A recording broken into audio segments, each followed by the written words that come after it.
নমস্কার বন্ধুরা, আমাদের চ্যানেল শিক্ষামূলক কাহিনীতে আপনাদের সবাইকে স্বাগতম। আজকের গল্পের নাম অপমানের রুটি। সরস্বতী দেবী দুপুরের খাবার খাচ্ছিলেন, কিন্তু থালায় রুটি শেষ হয়ে যাওয়ায় তিনি মাঝপথেই থেমে গেলেন। থালায় সামান্য সবজি পড়েছিল। তিনি চারিদিকে তাকাতে লাগলেন, যদি কেউ আর একটা রুটি এনে দেয়। পাশেই বসেছিল ছোট ছেলে অমিত। সে মায়ের মনের কথা বুঝে গিয়েছিল, তবু চুপ করে রইল, কারণ বাড়িতে বড় বউ অনিতা থাকতে কারো সাহস ছিল না নিজের ইচ্ছায় রান্নাঘর থেকে খাবার নেয়। কিছুক্ষণ অপেক্ষা করার পর অবশেষে সাহস সঞ্চয় করে সরস্বতী দেবী বললেন, বৌমা, দুটো রুটিতে আমার পেট ভরে না, আর একটা রুটি দেবে? কথাটি শুনেই অনিতা কঠিন গলায় বলল, ব্যাস মা, তোমার শরীর এমনিতেই ভালো থাকে না, তোমার জন্য ওই দুটো রুটি যথেষ্ট, যতটা খেয়েছো সেটাই যথেষ্ট। সরস্বতী দেবী তখন আশা ভরা চোখে বড় ছেলে সঞ্জয়ের দিকে তাকালেন। ভেবেছিলেন হয়তো ছেলে কিছু বলবে, কিন্তু সঞ্জয় এমন ভাবে খেতে ব্যস্ত ছিল যেন সে কিছুই শোনেনি। মায়ের আর কিছু বলার সাহস হলো না। তিনি চুপচাপ হাত ধুয়ে উঠে দাঁড়ালেন। ঠিক তখনই অমিত নিজের বৌদিকে বলল, বৌদি, মা যখন সারাদিন এই বাড়ির সব কাজ করতে থাকে তখন তো তার খাটনির কথা তোমার মনে পড়ে না? তুমি ভালো করেই জানো, মা যদি না খেয়ে থাকে তাহলে সারা রাত ঘুমোতে পারবে না। দয়া করে আরেকটা রুটি দিয়ে দাও। অমিতের কথা শুনে অনিতা চিৎকার করে উঠল, তুমি বেশি মায়ের ভক্ত সেজো না। এই বাড়িতে কি হচ্ছে আমি সব জানি। তোমরা মা ছেলে শুধু ফ্রিতে বসে বসে রুটি খাবে, আর তোমার দাদা দিন রাত পরিশ্রম করবে, তাই না? নিজে তো এখনো একটা চাকরিও জোটাতে পারোনি। আগে নিজের পায়ে দাঁড়াও, তারপর বড় বড় কথা বলবে। অকম্মার দল, শুধু অন্যের অন্ন ধ্বংস করতে জানো।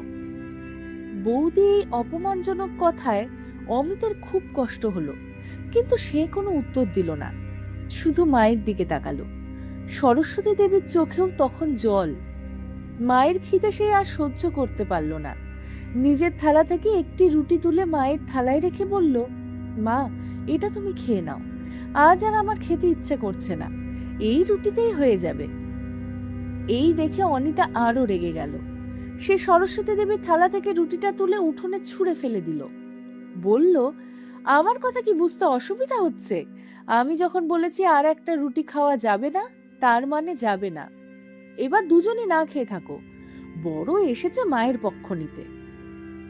এই দৃশ্য দেখে অমিতের চোখেও তখন জল চলে এলো। সে বলল, বৌদি, তোমার কি একটু মানবিকতা নেই? কারোর থালা থেকে এভাবে রুটি তুলে ফেলে দেয় কেউ? অমিতের কথা শেষ হতে না হতেই বড় ভাই সঞ্জয় রেগে চোখ রাঙিয়ে বলল, বৌদির সাথে এভাবে কথা বলছিস? ক্ষমা চা এক্ষুনি।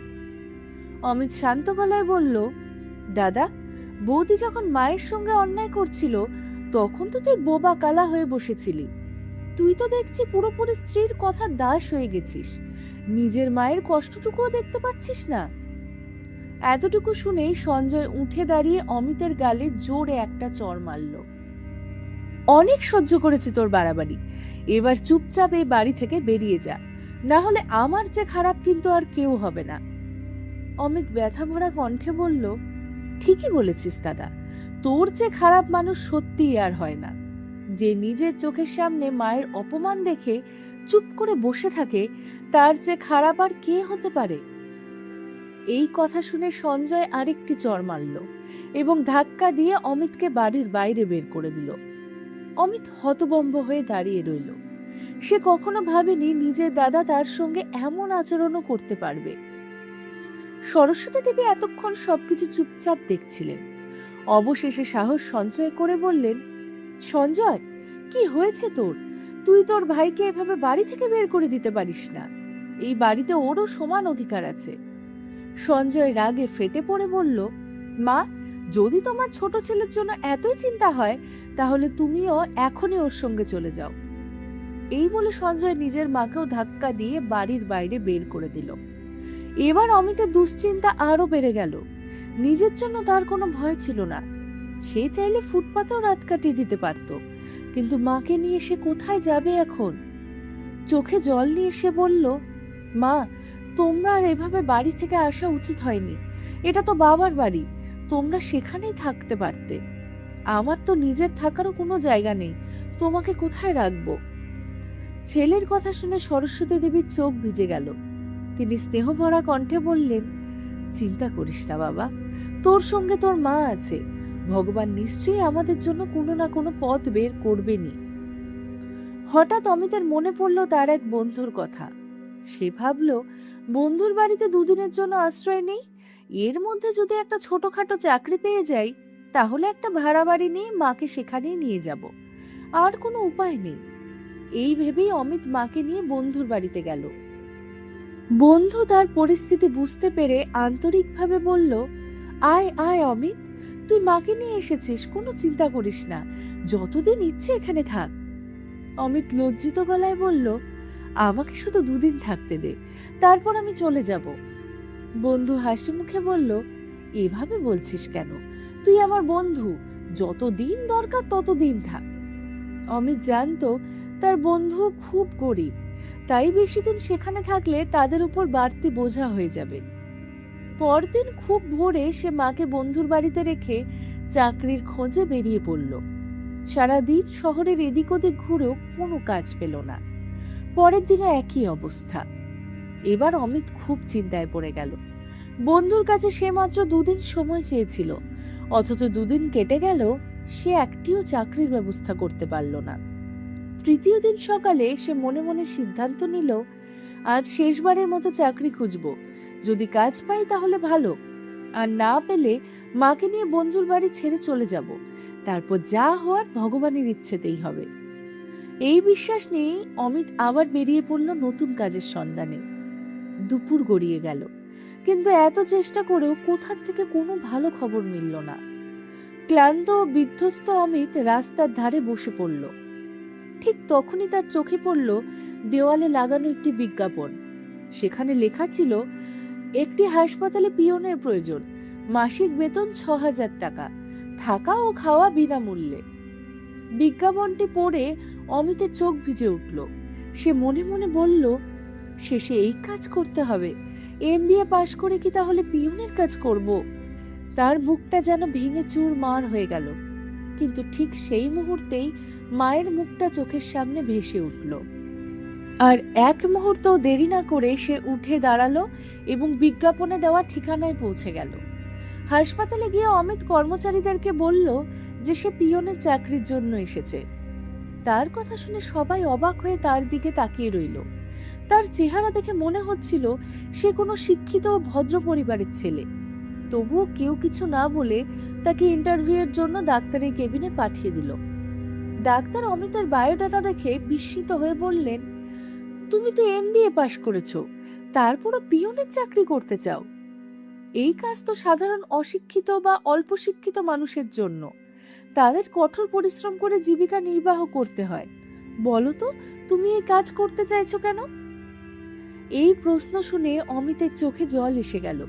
সে ভাঙা গলায় বলল, স্যার, আমি খুব অসহায়, অনেক জায়গায় ইন্টারভিউ দিয়েছি, কিন্তু কোথাও চাকরি পাইনি। এই মুহূর্তে আমার একটা চাকরি খুব দরকার, সেটা পিয়নের হলেও আমার কোনো আপত্তি নেই। অমিতের অসহায়ত্ব বুঝতে পেরে ডাক্তার তাকে পিয়নের চাকরিতে নিয়োগ করলেন। শুধু তাই নয়, হাসপাতালের পেছনে কর্মচারীদের থাকার জন্য যে ফ্ল্যাটগুলো ছিল, সেখান থেকে একটি ফ্ল্যাটও থাকার জন্য দিয়ে দিলেন। অমিত বুঝতেই পারছিল না এটা তার জীবনে আনন্দের মুহূর্ত নাকি দুঃখের। যাই হোক, সে বন্ধুর বাড়িতে ফিরে গিয়ে কৃতজ্ঞতার সঙ্গে বলল, বন্ধু, আমার কঠিন সময় তুই আমাকে আশ্রয় দিয়েছিস, নিজের বাড়িতে জায়গা দিয়েছিস, তোর এই উপকার আমি কোনোদিন ভুলবো না রে। এখন আমি মাকে নিয়ে যাচ্ছি, কারণ একটা হাসপাতালে চাকরি পেয়ে গেছি। বন্ধু হেসে বলল, আমাকে বোকা বানানোর চেষ্টা করিস না, তুই MBA পাশ করা ছেলে, হাসপাতালে তোকে কে চাকরি দিল? অমিত শান্তভাবে বলল, পিয়নের চাকরি। এই কথা শুনে বন্ধুর চোখেও জল চলে এলো। সে বলল, শোন অমিত, আমার বাড়ির দরজা তোদের জন্য সবসময় খোলা, কিন্তু নিজের উপর বড় অন্যায় করিস না, সাহস হারাস না। একদিন না একদিন তুই নিশ্চয়ই ভালো চাকরি পাবি, ততদিন নিশ্চিন্তে এখানেই থাক। অমিত বন্ধুর হাত ধরে বলল, তোর কাছে আমি সারা জীবন ঋণী হয়ে থাকব। এতদিন আমাকে আর মাকে নিজের পরিবারের মতো আগলে রেখেছিস, কিন্তু এখন যখন একটা রোজগারের পথ পেয়েছি তখন সেটা ছেড়ে দিতে চাই না, তাই মাকে নিয়ে যেতে এসেছি। বন্ধু অনেক বুঝিয়েও অমিতকে আটকাতে পারল না। শেষ পর্যন্ত অমিত তার মাকে নিয়ে হাসপাতালের পেছনের ফ্ল্যাটে উঠে গেল। সরস্বতী দেবী ছেলেকে জিজ্ঞাসা করলেন, কি চাকরি পেয়েছিস বাবা?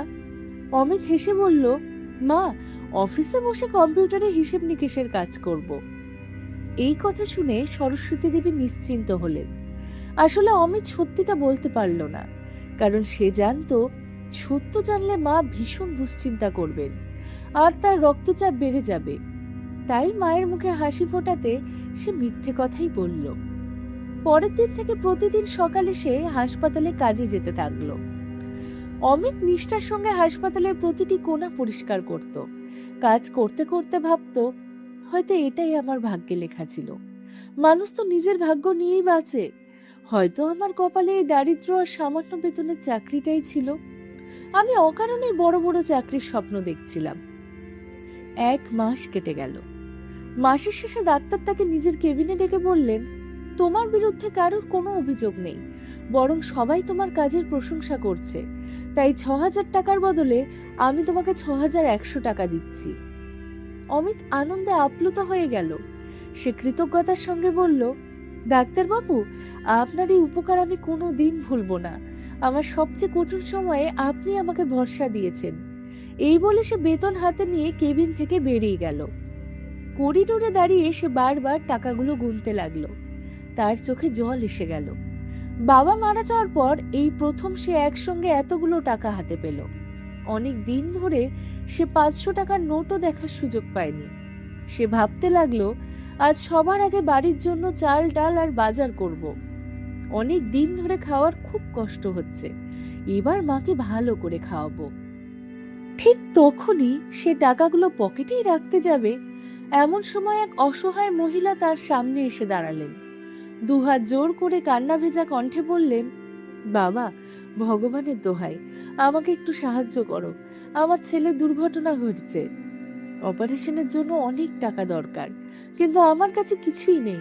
খালি হাতে আমি আর কোথায় যাব? আর যদি কেউ আমার ছেলের জীবন বাঁচাতে পারে, তবে সেই টাকা ছাড়া ওকে বাঁচানো সম্ভব নয়। মহিলার মুখের অসহায়তা দেখে অমিতের হৃদয় কেঁপে উঠল। এক মুহূর্ত না ভেবে সে নিজের বেতনের পুরো 6,100 টাকা মহিলাটির হাতে তুলে দিলেন। আমি ঈশ্বরের কাছে প্রার্থনা করব যেন আপনার ছেলে দ্রুত সুস্থ হয়ে ওঠে। মহিলা অমিতকে প্রাণ ভরে আশীর্বাদ করে চলে গেলেন। তারপর তিনি আরেকজন মানুষের কাছে সাহায্য চাইতে গেলেন, কিন্তু সেই ব্যক্তি তাকে অপমান করে তাড়িয়ে দিল। এই দৃশ্য দেখে অমিতের বুকটা মোচড় দিয়ে উঠল। সে মনে মনে ভাবল, ইস, যদি আমার আরো অনেক টাকা থাকতো, তাহলে এই মায়ের সমস্ত কষ্ট আমি দূর করে দিতে পারতাম। হঠাৎ তার মাথায় একটি চিন্তা এলো। সে দৌড়ে ডাক্তারের কেবিনে গিয়ে হাত জোড় করে বললেন, স্যার, আমার প্রতি মাসের বেতন থেকে যত খুশি কেটে নিন, কিন্তু দয়া করে মহিলার ছেলেকে চিকিৎসা করে ওর জীবনটা বাঁচিয়ে দিন। ডাক্তার জিজ্ঞাসা করলেন, ওই মহিলা তোমার কে হন? কোনো আত্মীয়? অমিত মাথা নেড়ে বলল, না স্যার, উনি আমার কোনো আত্মীয় নন, কিন্তু আমি একজন মাকে নিজের সন্তানের জন্য এভাবে কাঁদতে দেখতে পারছি না। অমিতের কথা শুনে ডাক্তারের চোখও ভিজে উঠল। তিনি আবেগ ভরা কণ্ঠে বললেন, নিজের খাওয়া পড়ারই ঠিক নেই, তবু তুমি অন্যের জন্য এত ভাবছো? অমিত শান্ত গলায় উত্তর দিল, স্যার, আমরা যদি কারোর উপকার করি, ঈশ্বরও একদিন আমাদের উপকার করবেন। তাই আমার বেতন থেকে টাকা কেটে নিন, কিন্তু দয়া করে ওই শিশুটির জীবন বাঁচিয়ে দিন। ডাক্তার হেসে মাথা নাড়লেন এবং সঙ্গে সঙ্গে শিশুটির চিকিৎসা শুরু করার নির্দেশ দিলেন। এটা দেখে অমিতের মুখে অনেক দিন পর একটুখানি হাসি ফুটে উঠল। সে দৌড়ে সেই মহিলার কাছে গিয়ে বলল, আপনি আর চিন্তা করবেন না, ডাক্তারবাবু আপনার ছেলের চিকিৎসা শুরু করে দিয়েছেন। মহিলা বিস্ময়ে বললেন, কিন্তু আমি তো চিকিৎসার টাকা জমাইনি, তাহলে চিকিৎসা কিভাবে শুরু হলো? অমিত হেসে বলল, আমি ডাক্তারবাবুর সঙ্গে কথা বলেছি, তিনি আপনার ছেলেকে বাঁচানোর জন্য রাজি হয়েছেন। এই কথা শুনে মহিলা অমিতের পায়ে লুটিয়ে পড়ে কান্নায় ভেঙে পড়লেন। তিনি কাঁদতে কাঁদতে বললেন, ভগবান তোমার এই উপকারের প্রতিদান যেন 1000 গুণে ফিরিয়ে দেয়, তুমি যেন একদিন কোটিপতি হও। মহিলার আশীর্বাদ শুনে অমিত মৃদু হেসে এগিয়ে গেল। মনে মনে ভাবল, কোটিপতি হওয়া তো অনেক দূরের কথা, এখন তো মনে হচ্ছে দুবেলা পেট ভরে খাবারও আমার ভাগ্যে নেই। কারণ আজ যে বেতন পেয়েছিল সে সবটাই সে অসহায় মাকে দিয়ে দিয়েছে। শুধু তাই নয়, আগামী 5-7 মাসের বেতন থেকেও টাকা কেটে ওই শিশুর চিকিৎসা চালানোর অনুমতি সে নিজেই ডাক্তারের কাছে দিয়ে এসেছে। এইসব ভাবতে ভাবতেই সে বাড়ি ফিরল। সরস্বতী দেবী তখন ছেলের অপেক্ষায় বসেছিলেন। তিনি হাসি মুখে জিজ্ঞাসা করলেন, কিরে বাবা, আজ বেতন পেয়েছিস? কি কি নিয়ে এলি? অমিত লজ্জায় চোখ নামিয়ে ফেলল। মাকে কষ্ট দিতে চাইল না। সে মিথ্যে বলল, মা, আজ বেতন দেয়নি, কাল দেবে, তুমি একদম চিন্তা করো না। সরস্বতী দেবী আর কিচ্ছু বললেন না। তিনি শুকনো রুটি আর একটু আচার দিয়ে খেতে শুরু করলেন। সেই দৃশ্য দেখে অমিতের বুকটা ভেঙে গেল। তবুও সে অসহায়, কিছুই করার ছিল না। সে না খেয়ে বিছানায় গিয়ে শুয়ে পড়ল। মা এসে কাছে বললেন, বাবা, এত চিন্তা করিস না, ভগবান একদিন আমাদেরকেও ভালো সময় দেবে, আগে উঠে একটু খেয়ে নে। অমিত কষ্ট ভরা গলায় বলল, মা, আমাকে আর মিথ্যে সান্ত্বনা দিও না, ভগবান আমাদের কিছুই দেবেন না, এভাবেই হয়তো সারাটা জীবন কেটে যাবে। সরস্বতী দেবী ছেলের মাথায় হাত বুলিয়ে বললেন, এভাবে বলিস না বাবা, ভগবানের ঘরে দেরি হতে পারে, কিন্তু অন্যায় হয় না। তিনি সবার প্রার্থনা এক না একদিন অবশ্যই শোনেন। মা ছেলের কথা তখনও শেষ হয়নি। ঠিক সেই সময় দরজার কড়া নাড়ার শব্দ হলো। অমিত দরজা খুলতেই দেখল বাইরে দুজন অচেনা ভদ্রলোক দাঁড়িয়ে আছেন। সে অবাক হয়ে বলল, আপনারা কে? আমি তো আপনাদের চিনলাম না। তাদের মধ্যে একজন হেসে বললেন, আপনি আমাদের না চিনলেও আমরা আপনাকে খুব ভালো করে চিনি। এই বলে তিনি অমিতের হাতে একটি চাবি এবং কিছু কাগজ তুলে দিয়ে বললেন, এটা আপনার জন্য একটি বিশেষ উপহার। ঘরে গিয়ে শান্তভাবে এই চিঠিটা পড়বেন, সব বুঝে যাবেন। এই কথা শেষ করেই দুজন ভদ্রলোক চলে গেলেন। অমিত পুরো ঘটনায় হতবাক হয়ে গেল। সে ঘরের ভিতরে ঢুকতেই সরস্বতী দেবী জিজ্ঞাসা করলেন, কে এসেছিল বাবা? তোর হাতে এগুলো কি? অমিত চিন্তিত গলায় বলল, জানি না মা, দুজন অজানা লোক এগুলো দিয়ে বলল আমার জন্য নাকি একটা বড় চমক অপেক্ষা করছে, কিন্তু আমি নিজেও জানি না এর মধ্যে কি লেখা আছে। এই বলে সে খাম খুলে চিঠি পড়তে শুরু করলো। চিঠিতে লেখা ছিল, প্রিয় মিস্টার অমিত, আজ আমি আপনাকে সিটি হাসপাতালে দেখেছি। আপনি সেখানে একজন পিয়নের কাজ করছেন, কিন্তু বেতন হাতে পাওয়ার সঙ্গে সঙ্গেই আপনি নিজের সব টাকা এক অসহায় মাকে দিয়ে দিলেন। তারপর সেই শিশুর চিকিৎসার জন্য আপনি ডাক্তারের সামনে হাত জোর করে অনুরোধও করলেন। আপনার এই মানবিকতা আমাকে গভীরভাবে স্পর্শ করেছে, তাই আপনার সম্পর্কে জানতে ইচ্ছা হলো। ডাক্তারের কাছ থেকে জানতে পারলাম আপনি একজন উচ্চশিক্ষিত যুবক, কিন্তু নিজের ভাইয়ের অত্যাচারের কারণে আজ আপনাকে পিয়নের চাকরি করতে হচ্ছে। আগামীকাল সন্ধ্যায় ঠিক এই ঠিকানায় চলে আসবেন, আপনার জন্য একটি বড় চমক অপেক্ষা করছে। তখনই জানতে পারবেন এই চাবিগুলো আসলে কিসের। চিঠি পড়ে অমিত গভীর চিন্তায় ডুবে গেল।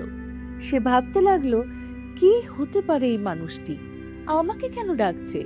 আজকাল তো চারিদিকে প্রতারণার ঘটনা বেড়েই চলেছে। এটা যদি কোনো ফাঁদ হয়। অমিতকে এতটাই চিন্তিত দেখে সরস্বতী দেবী বললেন, কি লেখা আছে বাবা? চিঠিটা পড়ে তুই এত উদ্বিগ্ন হয়ে গেলি কেন? অমিত মায়ের কাছে পুরো ঘটনাটা খুলে বলল। সব শুনে সরস্বতী দেবীর মনেও ভয় ঢুকে গেল। তিনি উদ্বিগ্ন কণ্ঠে বললেন, না বাবা, তোর কোথাও যাওয়ার দরকার নেই, চুপচাপ নিজের কাজ কর। অচেনা লোকের কথায় বিশ্বাস করাটা ঠিক নয়। এরপর তিনি স্নেহভরা ছেলের মাথায় হাত রেখে মৃদু হেসে বললেন, তাহলে আজ তুই বেতন পেয়েছিলি, কিন্তু সব টাকা ওই অসহায় মহিলাকে দিয়ে দিয়েছিস, তাই তো? অমিত মনে মনে ভাবল, এবার নিশ্চয়ই মা তাকে বকবেন। কিন্তু সরস্বতী দেবী স্নেহ ভরে তার মাথায় হাত বুলিয়ে বললেন, আজ আমার ছেলেকে নিয়ে সত্যিই গর্ব হচ্ছে। তুই আজ আমার মনটা ভরে দিয়েছিস। এতদিন মনে হতো হয়তো আমার মানুষ করার মধ্যে দিয়ে কোথাও একটা ভুল ছিল, তাই তো তোর দাদা আমাদের সঙ্গে এত নিষ্ঠুর আচরণ করতে পারলো। কিন্তু আজ বুঝলাম আমার লালন পালনে কোনো ত্রুটি ছিল না। ভুল ছিল সঞ্জয় আর বৌমার মানসিকতায়। ভগবানের কাছে আমি কৃতজ্ঞ, অন্তত আমার এক ছেলে যে নিজের কষ্ট ভুলে অন্যের পাশে দাঁড়াতে জানে। মায়ের কথা শুনে অমিতার মুখে অনেকদিন পর একটুখানি হাসি ফুটে উঠল। সে শান্তি নিয়েই সে ঘুমিয়ে পড়ল। পরদিন সকালে যথারীতি হাসপাতালে কাজে গেল সে। তবে তার একেবারে ইচ্ছে ছিল না চিঠিটা লেখা ঠিকানায় যাওয়ার, কারণ অচেনা লোকদের উপর ভরসা হচ্ছিল না। সে ভাবছিল, যদি ওরা আমার কোনো ক্ষতি করে তাহলে মায়ের কি হবে। হাসপাতালে ঝাড়ু দিতে দিতেও বারবার তার চোখের সামনে ভেসে উঠছিল সেই রহস্যময় চিঠি। শেষ পর্যন্ত সে নিজেকেই বলল, আমরা সব মানুষ তো প্রতারক হই না। সত্যিই যদি সেখানে আমার জন্য কোনো ভালো কিছু অপেক্ষা করে। অবশেষে সাহস সঞ্চয় করে কাজ শেষ করে সে চিঠিতে দেওয়া ঠিকানায় পৌঁছে গেল। সেখানে গিয়ে দেখল বিশাল একটি অভিজাত রেস্টুরেন্ট। সে ভেতরে ঢুকতেই একজন নিরাপত্তারক্ষী তাকে থামিয়ে জিজ্ঞাসা করলেন, আপনি কে? আপনার নাম কি? অমিত বলল, আমার নাম অমিত। লোকটি সঙ্গে সঙ্গে হাসি মুখে বলল, ও, আপনি কি সিটি হাসপাতালের অমিত? অমিত মাথা নেড়ে হ্যাঁ বলতেই সে বলল, স্যার, সবাই আপনার অপেক্ষায় আছে, ভেতরে চলে আসুন। অমিত বিস্মিত হয়ে ভেতরে ঢুকলো। ভেতরে একটি চেয়ারে বসে থাকা ভদ্রলোক তাকে দেখে বললেন, মনে হচ্ছে তুমি আমাকে চেনো না, তাই আগে নিজের পরিচয় দেই। আমার নাম রোশন শর্মা, আমি এই রেস্টুরেন্টের মালিক, আর আজ আমি এই রেস্টুরেন্টটা তোমার নামে লিখে দিতে চাই। কথাটি শুনে অমিত যেন আকাশ থেকে পড়ল। সে অবাক হয়ে বলল, আপনি নিশ্চয়ই আমার সঙ্গে ঠাট্টা করছেন। রেশম শর্মা মৃদু হেসে বললেন, না না, আমি একটুও মজা করছি না। তোমার মতো এত বড় মনের মানুষ খুব কম দেখা যায়। নিজের সবকিছু বিসর্জন দিয়েও তুমি অন্যের জীবন বাঁচাতে এগিয়ে গিয়েছিলে। তোমার এই মানবিকতা আমার হৃদয় ছুঁয়ে গেছে, তাই আমি আমার সবকিছু তোমার হাতে তুলে দিতে চাই। অমিত হতবাক হয়ে জিজ্ঞাসা করল, কিন্তু কেন? আমি তো আপনার কেউ নই। রোশন শর্মা দীর্ঘশ্বাস ফেলে বললেন, আজ থেকে 5 বছর আগে আমার জীবনটাও তোমার মতোই ঘটনা ঘটেছিল। আমি ক্যান্সারে আক্রান্ত। আমার 2 ছেলে আর 1 মেয়ে। কিন্তু আমার 2 ছেলে আমাকে নিজের দায়িত্ব হিসাবে নিতে অস্বীকার করেছিল। তারা আমাকে আর আমার মেয়ের বাড়ি থেকে বের করে দেয়। তিনি একটু থেমে আবার বললেন, আজ আমার অতীতের সব কষ্ট বলে তোমার সময় নষ্ট করতে চাই না। শুধু এটুকুই বলতে চাই, আমি চাই আমার এই রেস্টুরেন্টে এমন একজন মানুষের হাত থাকে যে মানুষটা উপকার করতে জানে। হাসপাতালে তোমাকে নিজের চোখে দেখেছি। তুমি যেভাবে সেই অসহায় মায়ের পাশে দাঁড়িয়েছিলে তা আমাকে গভীরভাবে স্পর্শ করেছে। পরে ডাক্তারের কাছ থেকেও তোমার সম্পর্কে সব জেনেছি। উনি আমাকে অনেক প্রশংসা করেছেন তোমার নামে। বলেছেন তুমি নিজের মুখের খাবার তুলে দিয়েও অন্যের উপকার করতে পারো। তারপর তিনি আবেগ ভরা কণ্ঠে বললেন, তাই আমি আমার সব সম্পত্তি তোমার নামে লিখে দিতে চাই। শুধু একটা ছোট্ট অনুরোধ আছে, আমার মেয়ে আঁচলের হাতটা ধরো, ওকে বিয়ে করে নিও। ও আমার একমাত্র মেয়ে, আমি ওর ভাইয়ের ভরসায় রেখে যেতে পারবো না। ও খুব সরল, আমি জানি ওরা ওর জীবন নরক করে দেবে। তাই বাবা, আমার শেষ ইচ্ছেটা পূরণ করো। আমার মনে হচ্ছে আমার হাতে সময় আর বেশি নেই, মৃত্যুর ডাক খুব কাছেই। রোশন শর্মার কথা শুনে অমিত স্তব্ধ হয়ে গেল। সে কখনো ভাবেনি একটি ছোট্ট মানবিক কাজ তার জীবনের মোড় এভাবে ঘুরিয়ে দিবে। তার মনে হলো, তাই তো তার বলা হয় গরিব অসহায় মানুষের পাশে দাঁড়াতে হয়। কে জানে কোন রূপে ঈশ্বর আমাদের জীবনে আশীর্বাদ হয়ে ফিরে আসবে। সে তো শুধু একজন অসহায় মাকে সাহায্য করছিল, আর আজ ভাগ্য তাকে কোটি টাকার সম্পত্তির মালিক হওয়ার সুযোগ এনে দিল। আবেগে অমিতের চোখ ভিজে উঠল। রোশন শর্মা মৃদু হেসে বললেন, কি হলো অমিত, কি ভাবছো? অমিত চোখের জল মুছে শান্ত গলায় বলল, কিছু না আঙ্কেল, আপনার প্রস্তাবে আমার সম্মতি আছে। মনে মনে সে উৎসর্গে ধন্যবাদ জানালো। আজ সে উপলব্ধি করলো, অন্যের উপকার করলে শুধু মানুষের আশীর্বাদই মেলে না, ঈশ্বরও খুশি হন। খুশি মনে সে বাড়ি ফিরে সব ঘটনা মাকে খুলে বলল। সব শুনে সরস্বতী দেবীর আনন্দ যেন আর ধরে না। একসঙ্গে ছেলের ভবিষ্যৎ, নতুন সংসার আর সুখের খবর সবকিছুই যেন একসঙ্গে এসে ধরা দিল। কয়েকদিন পর রোশন শর্মা নিজের মেয়ে আঁচলের সঙ্গে অমিতের বিয়ে দিয়ে দিলেন। শুধু তাই নয়, নিজের ফ্ল্যাটটিও অমিতের নামে লিখে দিলেন। এরপর অমিত তার মাকে নিয়ে সেখানেই চলে এলো। চারজন একসঙ্গে নতুন জীবনের সূচনা করলো। সময়ের সঙ্গে সঙ্গে অমিত দক্ষতার সঙ্গে রেস্টুরেন্টের সমস্ত দায়িত্ব সামলাতে শিখে গেল। একদিন সে মালিকের চেয়ারে বসে কর্মীদের ইন্টারভিউ নিচ্ছিল। হঠাৎ তার চোখ পড়ল ম্যানেজারের চাকরির লাইনে দাঁড়িয়ে থাকা একজনের উপর। সে আর কেউ নয়, তার বড় ভাই সঞ্জয়।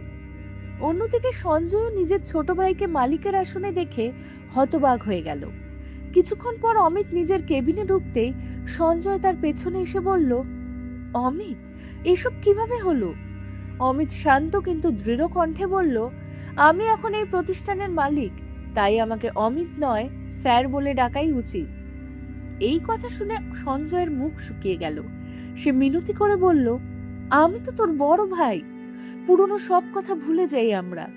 আমরা দুই ভাই একসঙ্গে কাজ করব, একসঙ্গে এগিয়ে যাব। অমিত গম্ভীর গলায় উত্তর দিল, আমাকে আজ মালিকের চেয়ারে বসে থাকতে দেখে তোর ভাইয়ের কথা মনে পড়ছে, কিন্তু যেদিন আমাকে আর আমার মাকে বাড়ি থেকে ধাক্কা দিয়ে বের করে দিয়েছিলি, সেদিন তো এই সম্পর্কের কথা মনে পড়েনি তোর। সে আরো বলল, তবে একটা ছোট পার্থক্য আছে, আমি তোর মতো নিষ্ঠুর নই যে তোকে ধাক্কা দিয়ে বের করে দেব। যদি এখানে সত্যি কাজ করতে চাস, তাহলে নিয়ম মেনে কর্মচারীর মতো কাজ করবি। এখন যা।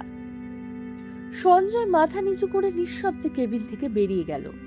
সে চলে যাওয়ার পর অমিত জানলার বাইরে তাকিয়ে মনে মনে বলল, সবই ঈশ্বরের খেলা। সেদিন যে মানুষ আমাদের বাড়ি থেকে তাড়িয়ে দিয়েছিল, সময় চক্র ঘুরে আজ সেই মানুষই আমার সামনে মাথা নত করতে বাধ্য হয়েছে। তাই জীবন কখনো অহংকার করা উচিত নয়, কারণ সময় আর ভাগ্য দুটোই মুহূর্তে বদলে যেতে পারে যে কোনো সময়। গল্পের নাম বাবার শেষকৃত্য। নগেন্দ্রবাবু তার ছেলে গৌতমের পড়াশোনার জন্য নিজের বাড়ির গরু মোষ দুটোই বিক্রি করে দিয়েছিলেন। সেই টাকা দিয়ে তিনি চেয়েছিলেন তার ছেলে যেন শহরের একটি নামী বিশ্ববিদ্যালয়ে ভর্তি হতে পারে।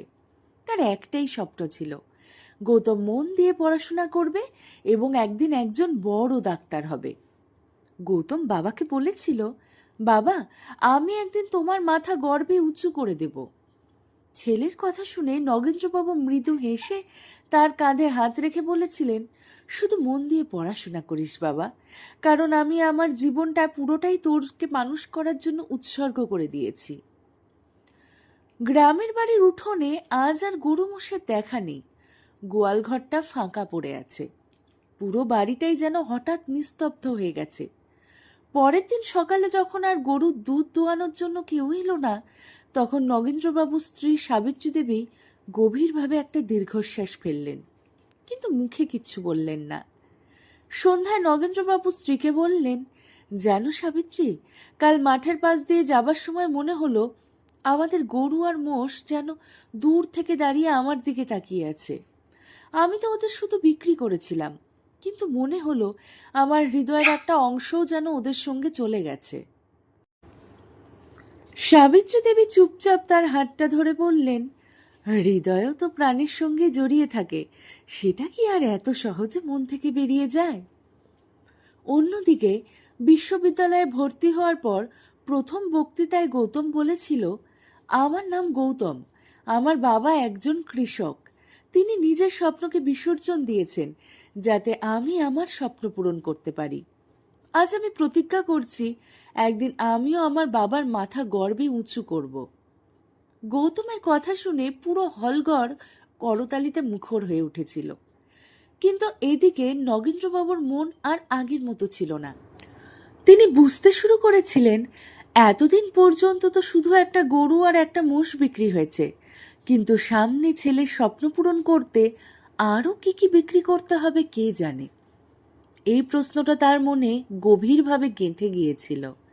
এভাবেই দেখতে দেখতে 1 বছর কেটে গেল। একদিন রাতে চারদিক যখন নিস্তব্ধ, তখন সাবিত্রী দেবী চুপি চুপি ঘুম থেকে উঠলেন। তিনি চুলোর পাশে বসে ধীরে ধীরে আগুন জ্বাললেন। ঘরে মৃদু আলো ছড়িয়ে পড়তেই তার চোখে পড়ল নগেন্দ্রবাবুর চিন্তায় ভারী হয়ে থাকা মুখটা। তিনি এক কোণে বসে হাতে কয়েকটি কাগজ নিয়ে বারবার সেগুলোর দিকে তাকাচ্ছিলেন। মনে হচ্ছিল কাগজে লেখা টাকার অঙ্কগুলো যেন তার মাথার ভেতরে হাতুড়ির মতো আঘাত করছে। ওগুলো ছিল গৌতমের পরের সেমিস্টারের ফি জমা দেওয়ার কাগজ। আগের বারের গরু মোষ বিক্রি করে যে টাকাটা পাওয়া গিয়েছিল সেটা দিয়ে তো কেবল স্বপ্নটা শুরু হয়েছিল। এবার ছেলের স্বপ্ন পূরণ করতে সামনে আরও বড় খরচ অপেক্ষা করে বসে আছে। সাবিত্রী দেবী উদ্বিগ্ন গলায় জিজ্ঞাসা করলেন, কি হয়েছে গো? আবার কি ফি বাড়িয়ে দিয়েছে? নগেন্দ্রবাবু মাথা নিচু করে ধীরে ধীরে মাথা নাড়লেন, যেন কথা বলার শক্তিটুকু আর তার অবশিষ্ট নেই। সাবিত্রী দেবী আবার জিজ্ঞাসা করলেন, এবার কি বিক্রি করবে? নগেন্দ্রবাবু কোনো উত্তর দিলেন না, শুধু পুরনো আলমারির চাবিটা তুলে নিয়ে আলমারি খুললেন। সেখান থেকে তিনি বাড়ির জমির কাগজপত্র বের করে আনলেন। সাবিত্রী দেবী আঁতকে উঠে বললেন, না গো, এমনটা করো না, এটা তো আমাদের বাড়ি, আমরা তাহলে কোথায় গিয়ে থাকব? স্ত্রীর কথা শুনে নগেন্দ্রবাবু শান্ত অথচ দৃঢ় চোখে তাকিয়ে বললেন, যদি এই ছাড়টা আমার ছেলের স্বপ্ন পূরণের পথে বাধা হয়ে দাঁড়ায় তাহলে আমি খুশি মনে এটাকে বন্ধক রাখব। আমার ছেলে ডাক্তার হবে, আর মাত্র কয়েকটা বছর। সাবিত্রী দেবী চুপ করে গেলেন। মনে হলো কেউ যেন তার বুকের ভেতরে সমস্ত নিঃশ্বাস আটকে দিয়েছে। এই বাড়িতেই তো তিনি নিজের যৌবন কাটিয়েছেন, এই বাড়িতেই সন্তানদের বড় করেছেন, কত স্মৃতি জড়িয়ে আছে এই দেওয়ালগুলোর সঙ্গে, অথচ আজ সেই বাড়িটাকেও ছেলের স্বপ্নের জন্য বিসর্জন দিতে হচ্ছে। কয়েকদিন পর নগেন্দ্রবাবুর শহরের একটি ব্যাংকে বসেছিলেন। তার সামনে রাখা ছিল বাড়ির কাগজপত্র, কপালে ঘাম, আর বুকের ভেতর ছিল ঋণের বিশাল বোঝা। অবশেষে তার ঋণের আবেদন মঞ্জুর হলো, বাড়িটা বন্ধক রাখা হলো, সেই টাকা দিয়ে গৌতমের কলেজের ফি জমা দেওয়া হলো। আর এভাবেই গৌতমের পড়াশোনার পরবর্তী বছরও শুরু হয়ে গেল। মাসের পর মাস কেটে যেতে লাগলো, কিন্তু ফির পরিমাণও ধীরে ধীরে বাড়তে লাগলো। এবার পালা সেই জমিটার, যেটা নগেন্দ্রবাবু সবসময় ভবিষ্যতের জন্য সযত্নে রেখে দিয়েছিলেন। সেই জমিটাও একসময় বিক্রি করার পরিস্থিতি তৈরি হলো। একদিন সাবিত্রী দেবী অসহায় গলায় বললেন, শোনো, কখনো কি ভেবে দেখেছ, যদিও শেষ পর্যন্ত ডাক্তার না হতে পারে তাহলে আমরা কোথায় গিয়ে দাঁড়াবো?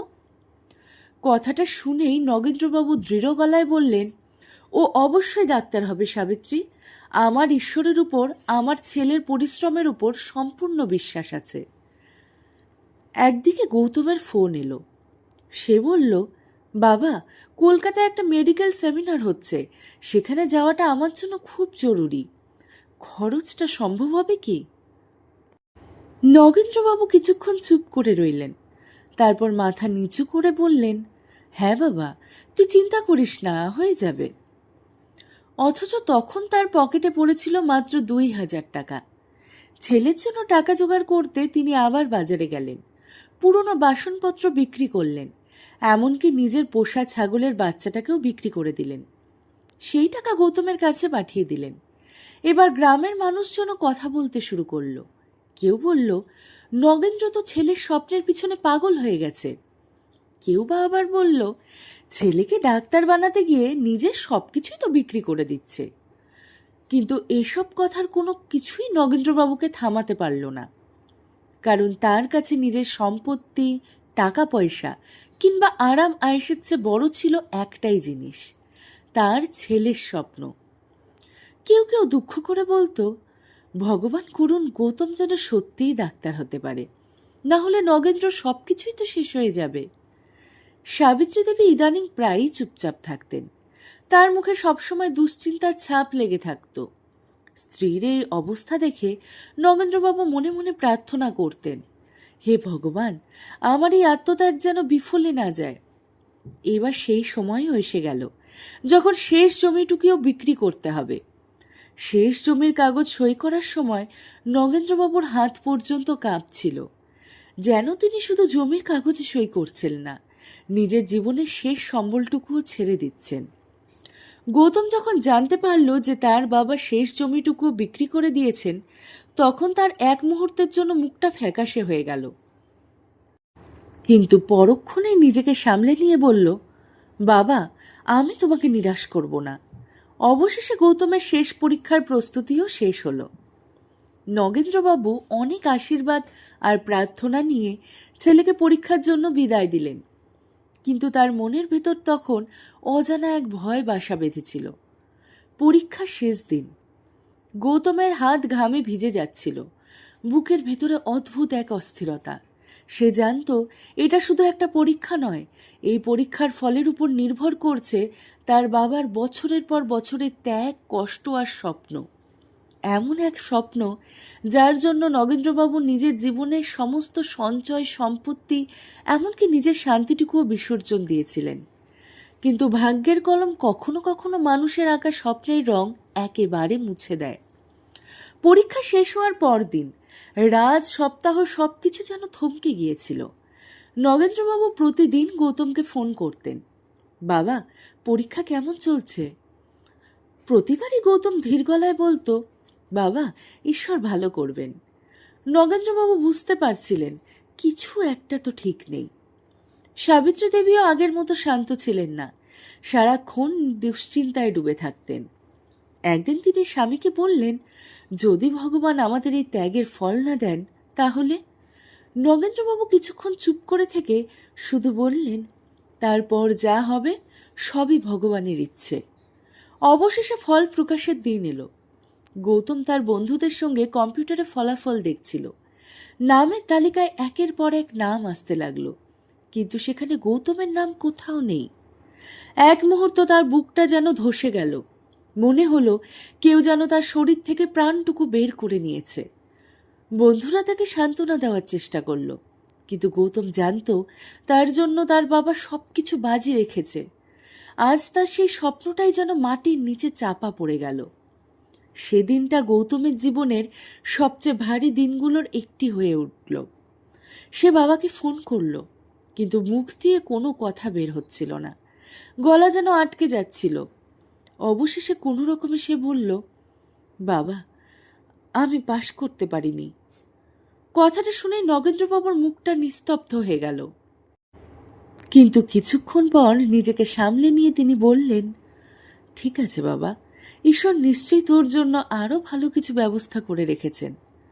বললেন বটে, কিন্তু তার কণ্ঠে এমন এক পরাজয়ের সুর ছিল যা কোনো যোদ্ধা শেষ লড়াইয়ের আগের মুহূর্তে অনুভব করে। ফোনটা রেখে নগেন্দ্রবাবু চুপচাপ বসে রইলেন। মনে হচ্ছিল তার বুকের ওপরে যেন পাহাড়ের মতো ভার চেপে বসেছে। সাবিত্রী দেবীর কাছে এসে জিজ্ঞাসা করলেন, কিছু হয়েছে? রিটেক। সাবিত্রী দেবী তার কাছে এসে জিজ্ঞাসা করলেন, কি হয়েছে গো?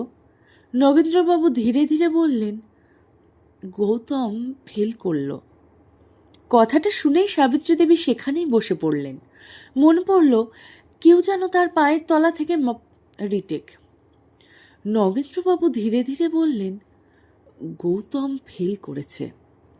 কথাটা শুনেই সাবিত্রী দেবী সেখানেই বসে পড়লেন।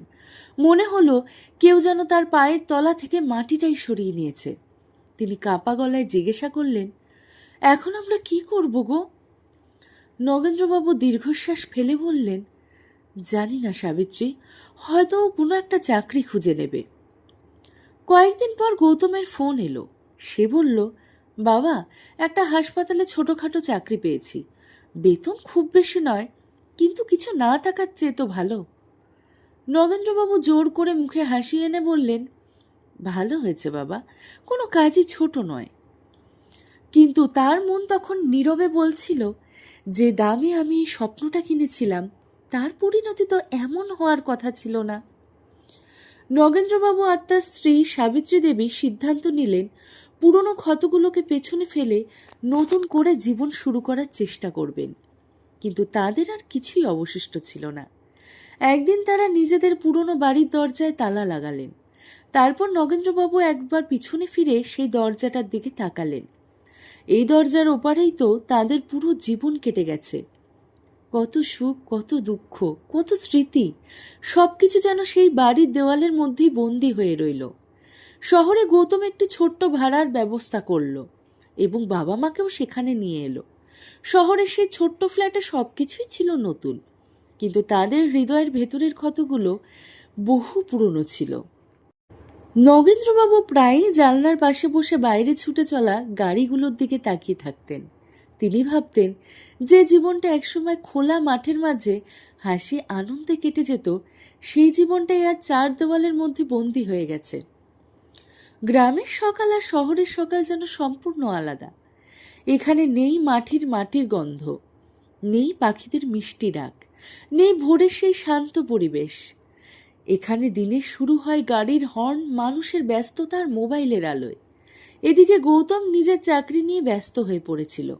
হাসপাতালের রোগী, ওষুধ আর কাজের চাপের মধ্যে সে যেন ধীরে ধীরে নিজের পরিবার থেকেই দূরে সরে যাচ্ছিল। বাবা মায়ের জন্য সময় ব্যয় করাও তার কাছে কঠিন হয়ে উঠছিল। একসময় নগেন্দ্রবাবু স্ত্রীকে বললেন, চলো সাবিত্রী, আজ ছাদে যাই, শহরের সন্ধ্যাটা দেখি, হয়তো মনটা একটু ভালো হবে। সাবিত্রী দেবী ফিকে একটা হাসি দিয়ে বললেন, এখানকার সন্ধ্যায় কোনো শান্তি নেই গো, শুধু চারিদিকে শব্দ আর কোলাহল। আমাদের গ্রামের সন্ধ্যায় সেখানে কীর্তনের আওয়াজ শোনা যেত, এখানে সেখানে শুধু গাড়ির হর্ন। এর কিছুদিন পর থেকে সাবিত্রী দেবীর শরীর খারাপ হতে শুরু করলো। নগেন্দ্রবাবু গৌতমকে বললেন, বাবা, তোর মায়ের শরীরটা ভালো লাগছে না, কোনো ভালো একটা ডাক্তারকে দেখিয়ে দে। কিন্তু গৌতম অত্যন্ত অবহেলার সঙ্গে বলল, বাবা, আমি তো নিজেই হাসপাতালে কাজ করি, ওষুধও নিয়ে এসেছি, শুধু সময় মতো মাকে খাইয়ে দিও। নগেন্দ্রবাবু কিছু বলতে চেয়েছিলেন, কিন্তু শেষ পর্যন্ত চুপ করে গেলেন। তার মনে হলো, এই ছেলেটার জন্যই তো আমি আমার সব কিছু বিক্রি করে দিয়েছি, অথচ আজ সেই ছেলে নিজের মায়ের চোখে জলটুকুও বুঝতে পারছে না। এক রাতে প্রবল বৃষ্টি হচ্ছিল। ছাদের ফুটো ঘরের ভেতর টুপটাপ করে জল পড়ছিল, আর তার সঙ্গে মিশে যাচ্ছিল সাবিত্রী দেবীর কাশির শব্দ। টুপটাপ বৃষ্টির শব্দ আর স্ত্রীর কাশিতে ঘরটা যেন এক বিষণ্ণ সঙ্গীতের মতো হয়ে উঠছিল। নগেন্দ্রবাবু সারা রাত স্ত্রীর মাথায় হাত বুলিয়ে যেতে লাগলেন, কিন্তু পরদিন সকালে সূর্য উঠলেও সাবিত্রী দেবী আর উঠলেন না। চিরদিনের মতো নীরব হয়ে গিয়েছিলেন তিনি। নগেন্দ্রবাবুর চোখের সামনে যেন অন্ধকার নেমে এলো। তিনি নিঃশব্দে শহরের ভিড়ের মধ্যে একা বসে রইলেন। এবার বৃষ্টির ফোঁটা আর শুধু মাটিতে পড়ছিল না, যেন তার হৃদয়ের উপরও একের পর এক আঘাত করে ফেলছিল। দুপুরের দিকে গৌতম বাড়িতে ফিরল। মায়ের নিথর দেহ দেখে কিছুক্ষণ চুপচাপ দাঁড়িয়ে রইল, তারপর আনুষ্ঠানিকভাবে কয়েক ফোঁটা চোখের জল ফেলল এবং শেষকৃত্যের ব্যবস্থা করতে ব্যস্ত হয়ে পড়ল। কাছের কোনো আত্মীয় তখন পাশে ছিল না, ছিলেন শুধু কয়েকজন প্রতিবেশী আর নগেন্দ্রবাবুর বুকের ভেতরে জমে থাকা অসংখ্য অপূর্ণ প্রার্থনা। শ্মশানে যখন চিতার আগুন দেওয়া হলো, নগেন্দ্রবাবু মাথা নিচু করে শুধু বললেন, এবার তুমি এই পৃথিবীর দৌড়ঝাঁপ আর কোলাহল থেকে মুক্তি পেলে সাবিত্রী। শেষকৃত্য শেষ হওয়ার পরও নগেন্দ্রবাবু অনেকক্ষণ শ্মশানের এক কোণে বসে রইলেন। বারবার তার মনে পড়ছিল সাবিত্রী দেবীর বলা কথাগুলো, এই স্বপ্নই একদিন আমাদের শেষ করে দেবে গো। নগেন্দ্রবাবু চোখ বন্ধ করে ধীরে ধীরে বললেন, তুমি ঠিকই বলেছিলে সাবিত্রী। তারপর তিনি সম্পূর্ণ নীরব হয়ে গেলেন। মনে হলো তার ভেতর থেকে কথা বলার শক্তিটুকুও যেন শেষ হয়ে গেছে। এরপর থেকে তিনি কারোর সঙ্গে তর্ক করতেন না, কোনো কিছুর জন্য আবদারও করতেন না। প্রতিদিন সকালে শুধু গীতা পাঠ করতেন, আর সারাদিন স্ত্রীর পুরনো শাড়ির আঁচলটা বুকের সঙ্গে জড়িয়ে এক কোণে চুপচাপ বসে থাকতেন। একদিন গৌতম বলল, বাবা, তুমি কি আবার গ্রামে ফিরে যেতে চাও? নগেন্দ্রবাবু একবার ছেলের দিকে তাকালেন, তারপর শান্ত গলায় বললেন, এখন সেখানে কি আছে রে বাবা, সব কিছু তো তুইই বিক্রি করে দিয়েছিস, এখন হয়তো আমার অস্থিগুলো এই শহরের গঙ্গাতেই বিসর্জন হবে। কথাটা শুনে এক মুহূর্তের জন্য গৌতমের মুখে লজ্জার ছাপ ফুটে উঠল, কিন্তু পরক্ষণেই সে আবার নিজের মোবাইলে ব্যস্ত হয়ে পড়ল। শহরের এই জীবন নগেন্দ্রবাবুকে ধীরে ধীরে ভেতর থেকে ফাঁকা করে দিয়েছিল। গ্রামের খোলা বাতাস, মাটির সোদা গন্ধ, নিম গাছের ছায়া, সবকিছুই এখন তার কাছে শুধুই একটা স্বপ্ন। আর বাস্তবে পড়ে রইল শুধু বন্ধ জানালা, চারপাশের কোলাহল আর হাঁটুর অসহ্য ব্যথা। এখন নগেন্দ্রবাবু তার জীবনের এমন এক মোড়ে এসে দাঁড়িয়েছিলেন যেখানে না কোনো ইচ্ছা অবশিষ্ট ছিল, না কোনো আশা, ছিল শুধু নিস্তব্ধতা আর ছেলের উদাসীনতা। ঘরের নীরবতায় যেন প্রতিধ্বনিত হচ্ছিল। জানলার বাইরে আলো জ্বললেও তার কাছে সবকিছু অন্ধকারই মনে হতো। সময় শুধু দেওয়ালে ঝোলানো ঘড়ির কাঁটার মতো এগিয়ে চলত, কিন্তু তার হৃদয়ের ভেতরে যেন সময় থেমে গিয়েছিল। নগেন্দ্রবাবু সারাদিন চুপচাপ বসে থাকতেন, আর গৌতম সকালে হাসপাতালে চলে যেত। সন্ধ্যায় ফিরে নিজের মোবাইল নিয়ে ব্যস্ত হয়ে পড়ত। ছেলের বাবার মধ্যে না ছিল কোনো ঝগড়া, না ছিল আগের মতো ভালোবাসার টান, ছিল শুধু এক অদৃশ্য ঠান্ডা দূরত্ব। এই সময়ে হাসপাতালে গৌতমের সঙ্গে পরিচিত হয় ডাক্তার প্রীতির। জীবনে বারবার আঘাত পেয়ে ভেঙে পড়া গৌতম প্রীতির গভীর ব্যক্তিত্ব এবং দৃঢ় মানসিকতায় ধীরে ধীরে আকৃষ্ট হয়ে পড়ে। কিছুদিনের মধ্যেই দুজনদের মধ্যে বন্ধুত্ব তৈরি হলো। গৌতম শান্ত স্বভাব, বিনয়ী আচরণ আর চুপচাপ থাকার অভ্যাস প্রীতিরও ভালো লাগতো। একদিন প্রীতি গৌতমকে বলল, আমার মা চায় আমি কোনো ধনী ব্যবসায়ীর সঙ্গে বিয়ে করি, কিন্তু আমার মন তোমার মতো একজন সত্যিকারের মানুষের সঙ্গে সারা জীবন কাটাতে চায়। গৌতম কিছুক্ষণ চুপ করে রইল, তারপর ধীরে ধীরে বলল, আমার কাছে না আছে টাকা পয়সা, না আছে কোনো নাম ডাক, আমার শুধু একজন বৃদ্ধ বাবা আছে যে প্রায় অসুস্থ থাকে। আমি নিজেও একটা অসম্পূর্ণ অসফল মানুষ। প্রীতি মৃদু হেসে বলল, তাহলে তো আমাদের জুটিটা বেশ ভালোই হবে। আমি শক্ত মনের মানুষ আর তুমি সত্যবাদী। কয়েকদিনের মধ্যেই প্রীতি নিজের মা বাবাকে রাজি করিয়ে ফেলল এবং গৌতমের বাড়িতে বিয়ের প্রস্তাব পাঠালো। নগেন্দ্রবাবু প্রথমে চুপচাপ গৌতমের কথা শুনলেন, তারপর বললেন, বাবা, যদি তোর মনে হয় এই মেয়েটা তোর জীবনকে ভালো করে তুলতে পারবে, তাহলে আমার আশীর্বাদ সবসময় তোদের সঙ্গে থাকবে। নগেন্দ্রবাবুর মনে হলো আবার একটু আশার আলো জ্বলে উঠল। তিনি ভাবলেন, হয়তো এবার গৌতমের জীবনে নতুন মানুষ আসার পর ছেলে তাকে একটু সময় দেবে। ধুমধাম করে গৌতম আর প্রীতির বিয়ে হয়ে গেল। বিয়ের কয়েকদিন পর গৌতম ও প্রীতি নগেন্দ্রবাবুকে শহরের একটু অভিজাত এলাকায় নিজেদের নতুন বাড়িতে নিয়ে এলো। নগেন্দ্রবাবুর জন্য আলাদা একটি ছোট্ট ঘরও রাখা হলো। শুরুতে প্রীতির আচরণ খুবই স্বাভাবিক ছিল, কিন্তু খুব তাড়াতাড়ি সেই আচরণের মধ্যে কঠোরতা ফুটে উঠতে শুরু করলো। একদিন রাতে খাওয়া দাওয়া শেষ হওয়ার পর প্রীতি নগেন্দ্রবাবুর হাতে তার খাওয়ার বাসনগুলো তুলে দিয়ে বলল, এগুলো ধুয়ে রেখো, কাজের লোক তো সকালে আসবে। নগেন্দ্রবাবু অবাক হয়ে তার দিকে তাকালেন, কিন্তু কোনো কথা বললেন না। চুপচাপ বাইরে গিয়ে বাসন ধুতে শুরু করলেন। সেদিন রাতে ভীষণ ঠান্ডা পড়ছিল, ঠান্ডায় তার হাত কাঁপছিল। বাসনগুলো রান্নাঘরে রাখতে যাওয়ার সময় হঠাৎ তার হাত থেকে একটি প্লেট পড়ে গিয়ে ভেঙে গেল। শব্দ শুনে প্রীতি চিৎকার করে উঠল, এই প্লেটটা কত দামি ছিল জানো? তোমাদের মতো মানুষেরা দামি জিনিসের কোনো মূল্যই দিতে জানো না। নগেন্দ্রবাবু মাথা নিচু করে চুপ করে রইলেন, কিন্তু গৌতমও রেগে গিয়ে বলল, বাবা, তোমাকে কতবার বলেছি বাসনপত্র একটু সাবধানে ধরতে, তুমি সবকিছুই নষ্ট করে ফেলো। ছেলের কথাগুলো নগেন্দ্রবাবুর বুকের ভেতরে গভীরভাবে বিঁধল। তিনি কোনো উত্তর না দিয়ে ধীরে ধীরে নিজের ঘরে ফিরে এসে বিছানায় বসে পড়লেন। সেদিন রাতে অনেকক্ষণ তার চোখে ঘুম এলো না। জীবনে এই প্রথম তিনি নিজের ছেলের কণ্ঠে নিজের জন্য এমন দূরত্ব অনুভব করলেন। মনে মনে তিনি ফিসফিস করে বললেন, আমি তোকে আমার সব কিছু দিয়েছি বাবা, নিজের থেকেও বেশি তোকে ভালোবেসেছি, অথচ আজ তোরই বাড়িতে আমি একজন অপরিচিত মানুষ হয়ে গেছি।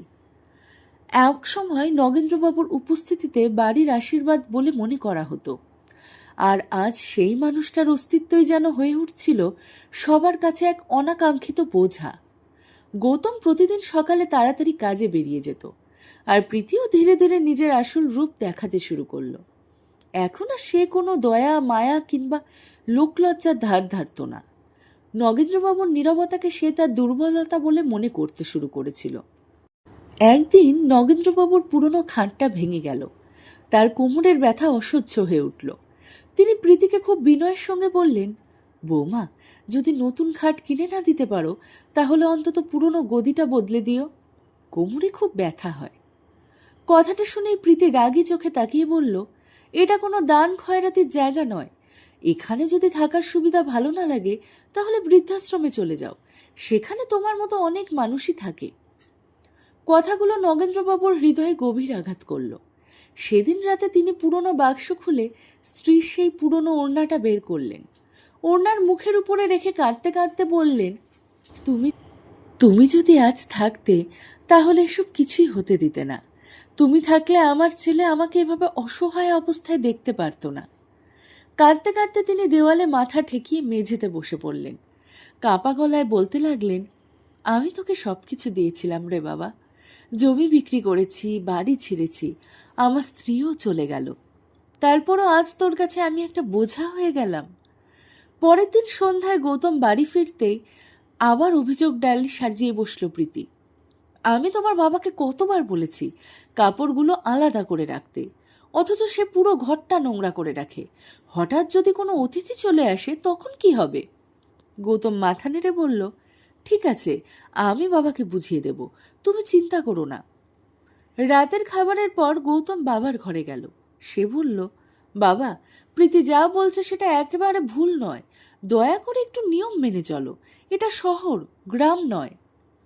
নগেন্দ্রবাবু ছেলের দিকে তাকিয়ে মৃদু হাসলেন, তারপর শান্ত গলায় বললেন, বাবা, আমি তো এখন শুধু সময়ের একজন পথিক, তোর সঙ্গে আছি, কিন্তু তোর মতো করে এই জীবনটা আর বাঁচতে পারছি না। যদি আমার উপস্থিতি তোর এতটাই অস্বস্তির কারণ হয় তাহলে বলে দিস, আমি অন্য কোথাও চলে যাব। কথাটা শুনে গৌতম গভীর অস্বস্তি আর লজ্জা অনুভব করল, কিন্তু কিছু না বলে চুপচাপ সেখান থেকে চলে গেল। কয়েকদিন পর শীত আরও জাঁকিয়ে পড়ল। নগেন্দ্রবাবুর শরীরটাও ধীরে ধীরে খারাপ হতে শুরু করল। একদিন তার গলায় ব্যথা হলো এবং হালকা জ্বর জ্বর মনে হচ্ছিল। তিনি নিজেকেই বললেন, হয়তো ঠান্ডা লাগার কারণে এমন হচ্ছে। তারপর চুপচাপ গিয়ে নিজের ঘরে শুয়ে পড়লেন। পরদিন সকালে হালকা জ্বর নিয়ে ঘুম থেকে উঠলেন তিনি। এরপর শুরু হলো কাশি। কাপা হাতে দরজা খুলে ধীরে ধীরে বাড়ির উঠোনের দিকে এগিয়ে গেলেন। তখন দূর থেকেই প্রীতি বলে উঠল, তুমি জ্বর নিয়ে বাইরে এসেছো কেন? নিজের ঘরেই থাকো, আমি ওষুধ পাঠিয়ে দিচ্ছি। কিন্তু না কোনো ওষুধ এলো, না কেউ তার খোঁজ নিতে এলো। সারা দিন জ্বরে একা পড়ে রইলেন নগেন্দ্রবাবু। কেউ তাকে একবার দেখতে পর্যন্ত এলো না, কেউ দুটো সান্ত্বনার কথাও বলল না। রাতে তার জ্বর আরও বেড়ে গেল, সারা শরীর কাঁপতে লাগলো। একটা পুরনো কম্বল গায়ে জড়িয়ে তিনি ছাদের দিকে তাকিয়ে রইলেন। অবশেষে তার ঠোঁট থেকে একটি কথাই শুধু বেরিয়ে এলো, সাবিত্রী, তুমি যদি আজ থাকতে, তোমার হাতটা যদি একবার ধরতে পারতাম। দরজার বাইরে দাঁড়িয়ে থাকা বাড়ির নিরাপত্তারক্ষী এ সব কিছুই লক্ষ্য করছিল। সে ধীরে ধীরে ঘরের ভেতরে এসে বলল, আপনার শরীরটা তো ভালো মনে হচ্ছে না, চলুন আমি আপনাকে ডাক্তারের কাছে নিয়ে যাই। নগেন্দ্রবাবু দুর্বল গলায় বললেন, না বাবা, শুধু একটা ওষুধ এনে দাও, খুব দুর্বল লাগছে। নিরাপত্তারক্ষী আর দেরি করলেন না। সে সঙ্গে সঙ্গে বাজারে গেল এবং কয়েকটি ওষুধ ও জ্বরের ট্যাবলেট কিনে এনে নগেন্দ্রবাবুর হাতে দিল। ওষুধগুলো হাতে নিয়ে নগেন্দ্রবাবু চোখ দিয়ে জল গড়িয়ে পড়ল। তিনি ভাবলেন, এই মানুষটা তো আমার আপনজন নয়, সম্পূর্ণ অপরিচিত একজন মানুষ, অথচ তার হৃদয়ে এখনো মানবিকতা বেঁচে আছে। পরদিন প্রীতি জানতে পারল যে নিরাপত্তারক্ষী নগেন্দ্রবাবুকে ওষুধ দিয়ে গেছে। সে রাগে ফেটে পড়ল। সে নিরাপত্তারক্ষীকে বলল, আমার অনুমতি নিয়ে তুই ভেতরে ঢুকেছিলি? কেন তুই আমার শ্বশুরকে ওষুধ দিতে যাবি? আর একবার যদি তার কাছে আসার চেষ্টা করিস তাহলে তোর চাকরি চলে যাবে। এভাবেই দেখতে দেখতে 5 বছর কেটে গেল। এই 5 বছরের মধ্যে গৌতম আর প্রীতির একটি ছেলে হলো। দীর্ঘদিন পর সেই বাড়িতে শিশুর হাসির শব্দ শোনা গেল। চারপাশে আনন্দের পরিবেশ তৈরি হলো। কিন্তু সেই আনন্দের মুহূর্তেও বৃদ্ধ বাবাটির জন্য যেন কোনো জায়গা ছিল না। নাতির জন্মের দিন নগেন্দ্রবাবু দরজার পাশে চুপচাপ বসে রইলেন। কেউ এসে তাকে সুখবর দিল না, কেউ তাকে অভিনন্দনও জানালো না। হাসপাতাল থেকে গৌতম আর প্রীতি যখন শিশুকে নিয়ে বাড়ি ফিরল, নগেন্দ্রবাবু দূর থেকে তাকিয়ে রইলেন। মনে মনে ভাবলেন, হয়তো কেউ একবার নাতিটাকে তার কোলে তুলে দিবে। কিন্তু প্রীতি শিশুটিকে তার কাছ থেকে দূরেই রাখল। সে গৌতমকে বলল, এরা গ্রামের মানুষ, বাচ্চাকে ওদের থেকে দূরে নিয়ে যাওয়াই ভালো। গৌতম কিছুক্ষণ চুপ করে রইল, তারপর ধীরে ধীরে মাথা নাড়ল। হয়তো তার মনের গভীরে কোথাও একটা কষ্ট জেগেছিল, হয়তো বাবার প্রতি অন্যায়টা সে কিছুটা অনুভব করছিল, কিন্তু সেই অনুভূতিটাকে মুখে প্রকাশ করার সাহস তার হলো না। হয়তো স্ত্রীর ইচ্ছাটাই ধীরে ধীরে গৌতমের কাছে বড় হয়ে উঠছিল।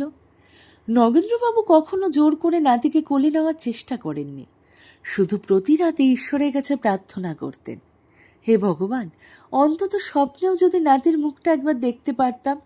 আমি শুধু একবার জানতে চাই আমার নাতিটা দেখতে কেমন।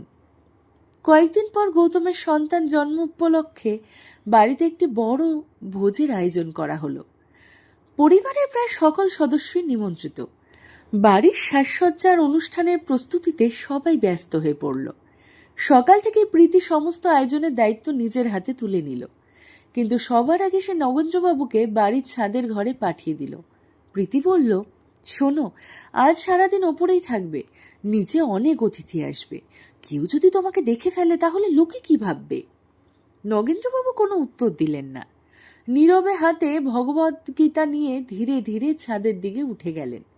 তার পা কাঁপছিল, কিন্তু মুখে কোনো অভিযোগ ছিল না, শুধু মনের ভেতরে একটা কথাই ঘুরছিল, এটা আমার ছেলের বাড়ি, অথচ এই বাড়িতে আমার জন্য কোনো জায়গা নেই।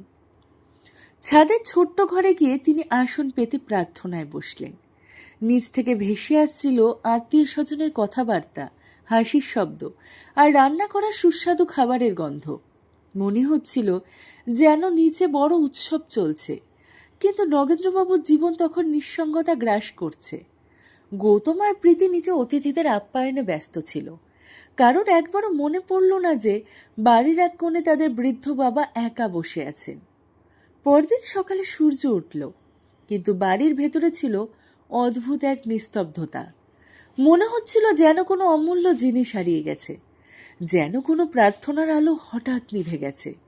ঘুম থেকে উঠে গৌতমের মাথায় হালকা ব্যথা অনুভব হলো।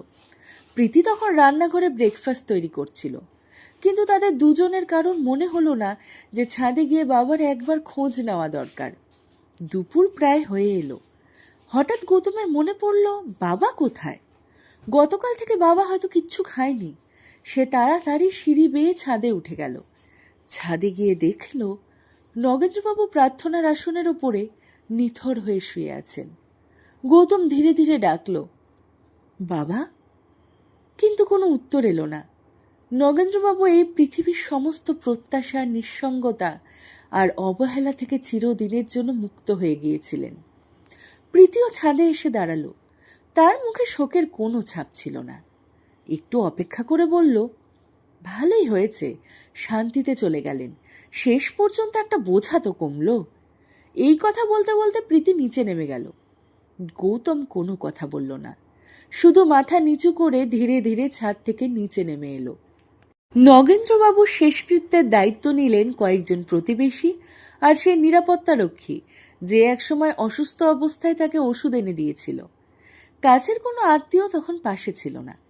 কেউ চোখের জল ফেলল না, কোনো শোকসভাও হলো না। কিছুক্ষণের মধ্যেই বাড়িটা আবার গভীর নীরবতায় ডুবে গেল। গৌতম আর প্রীতি নিচে এসে দেখল তাদের ছোট্ট গোলু প্রচণ্ড কাঁদছে। প্রীতি ভয় পেয়ে গেল। গৌতমও ছুটে এসে বলল, কি হয়েছে বাবা? কিন্তু শিশুটির অবস্থা ক্রমেই খারাপ হতে লাগলো। গৌতম আর প্রীতি তাকে নিয়ে তাড়াতাড়ি হাসপাতালে ছুটে গেল। ডাক্তার শিশুটিকে পরীক্ষা করলেন। হঠাৎ তার মুখের ভাব গম্ভীর হয়ে গেল। তিনি বললেন, বাচ্চাটাকে এখনই আইসিইউতে নিয়ে যান, অ্যাপেন্ডিক্সে মারাত্মক সংক্রমণ হয়েছে, অবস্থা খুবই সংকটজনক। গৌতম আর প্রীতি হতবাক হয়ে দাঁড়িয়ে রইল। মাত্র 2 দিন আগেও যে শিশুটি হাসতে হাসতে খেলছিল আর সে জীবন মৃত্যুর সঙ্গে লড়াই করছে। কয়েক ঘন্টা পর ডাক্তার বাইরে এসে মাথা নিচু করে বললেন, আমরা আমাদের সাধ্যমতো চেষ্টা করছি, কিন্তু বাচ্চাটাকে আর বাঁচানো সম্ভব হলো না। কথাটা শুনে গৌতমের পায়ের তলা থেকে যেন মাটি সরে গেল।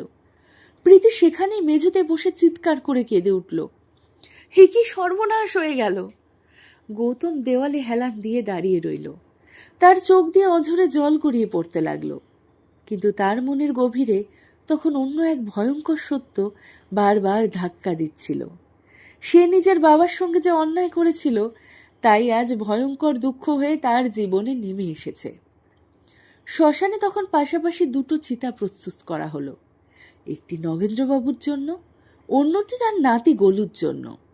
দাদা আর নাতি, যাদের জীবনে কখনো একে অপরের ভালোবাসা পাওয়ার সুযোগ হয়নি, মৃত্যু শেষ পর্যন্ত তাদের একই আগুনে ধোঁয়ায় বিলীন করে দিল। গৌতম বাবার চিতার পাশে মাটিতে বসে হাউ হাউ করে কাঁদতে লাগলো। বাবা, আমি তোমার কাছ থেকে সব কিছুই পেয়েছি, তোমার সময়, তোমার সম্মান, তোমার ভালোবাসা, সব কিছু ফিরিয়ে দেয়নি কিছুই। তাই ঈশ্বর আমার কাছ থেকে আমার সুখ, আমার সন্তানকে কেড়ে নিলেন। এটা তোমার অভিশাপ নয় বাবা, এটা আমার নিজের কর্মের ফল, ভগবানের শাস্তি। পিছনে দাঁড়িয়েছিল প্রীতি, তার চোখ দিয়ে অশ্রু ঝরছিল। আজ সে সম্পূর্ণ নীরব। গৌতম চিতার পাশে বসে দুহাত দিয়ে মুখ ঢেকে কাঁদতে লাগলো। যে মানুষটি একসময় চুপচাপ বাসন ধুয়েছেন, অপমান সহ্য করেছেন, অথচ কোনো প্রতিবাদ করেননি, চিতার আগুনে আজ তিনি চিরশান্তি পেলেন। তার মনে হচ্ছিল মাটির প্রতিটি কণাই যেন তাকে বলছে, তুই তোর বাবাকে একা করে দিয়েছিলি, একজন নাতিকে তার দাদার ভালোবাসা থেকে বঞ্চিত করেছিলি। পাশে দাঁড়িয়ে প্রীতিও নীরব ছিল, তার মুখে আর আগে সেই কঠোরতা ছিল না। সন্তান হারানোর যন্ত্রণা তার সমস্ত অহংকার আর কঠোরতা মুছে দিয়েছিল। সে বুঝতে পেরেছিল যে বৃদ্ধ বাবাকে সে একসময় বোঝা মনে করছিল, সেই মানুষটাই আসলে ছিল ঈশ্বরের দেওয়া এক আশীর্বাদ। আর আজ তাকে হারিয়ে সে নিজের জীবনের সবচেয়ে বড় শাস্তি পেয়েছে। গৌতম কাপা হাতে বাবার চিতায় ছাই স্পর্শ করল, তারপর ধীরে ধীরে বলল, বাবা, যদি সময় থাকতে তোমাকে বুঝতে পারতাম, যদি নিজের কথার আঘাতে তোমাকে এতটা একা না করে দিতাম। তার চোখের জল আর থামছিল না। সে এবার নিজের সন্তানের চিতাভস্যের দিকে তাকিয়ে অসহায়ভাবে বলল, তোমার সন্তানের জন্য যে মমতা ছিল, আমি তার মূল্য বুঝিনি, তাই হয়তো ঈশ্বরও আমার কাছ থেকে আমার সেই সন্তানকেই কেড়ে নিলেন। কিছুক্ষণ পর সবাই একে একে সেখান থেকে চলে গেল। শ্মশানে পড়ে রইল শুধু দুই চিতের ছাই আর গৌতম। শ্মশানে পড়ে রইল শুধু দুটো চিতার ছাই আর গৌতম। সে দুটির মাঝখানে বসে নিজের জীবনের সমস্ত কর্মের হিসাব করতে লাগলো। মাস কেটে গেল, বছর কেটে গেল, কিন্তু গৌতমের মন সেই শ্মশানেই আটকে রইল। বারবার তার মনে পড়তো সেই দৃশ্যটা, যখন সে নিজের বাবার প্রার্থনার উপর নিঃসঙ্গ অবস্থায় শেষ নিঃশ্বাস ত্যাগ করেছিলেন। এরপর থেকে গৌতম প্রায়ই শ্মশানে আসত।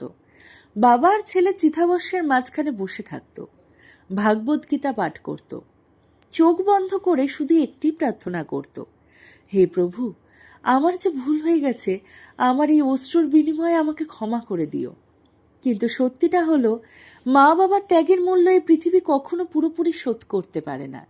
যে সন্তান সময় থাকতে নিজের মা বাবার ভালোবাসা, কষ্ট আর আত্মত্যাগের মূল্য বোঝে না, সে জীবন সত্যিকারের সুখ পেলেও শান্তি কখনো পূর্ণ হয় না। তাই বন্ধুরা, সময় থাকতে নিজের মা বাবাকে সম্মান করুন, তাদের সঙ্গে সময় কাটান, তাদের মনের কথা বোঝার চেষ্টা করুন, কারণ একবার চলে যাওয়া আর সময় হারিয়ে যাওয়া ভালোবাসা কোনো দিন ফিরে আসে না। তাই বন্ধুরা, আপনাদের কাছে আমাদের গল্পটি কেমন লাগলো কমেন্ট করে অবশ্যই জানাবেন। গল্পটি ভালো লেগে থাকলে ভিডিওটিকে একটি লাইক দিতে ভুলবেন না। আর আমাদের চ্যানেলে যদি এই প্রথম এসে থাকেন, তাহলে অবশ্যই চ্যানেলটিকে সাবস্ক্রাইব করুন এবং পাশে থাকা বেল আইকনটি চাপ দিয়ে নোটিফিকেশন অন করে দিন, যাতে আমাদের কাজ সঙ্গে সঙ্গে আপনাদের কাছে পৌঁছে যায়। গল্পটি শেষ পর্যন্ত মন দিয়ে দেখা ও শোনার জন্য আপনাদের সবাইকে হৃদয় থেকে অসংখ্য ধন্যবাদ জানাই। সবাই ভালো থাকবেন।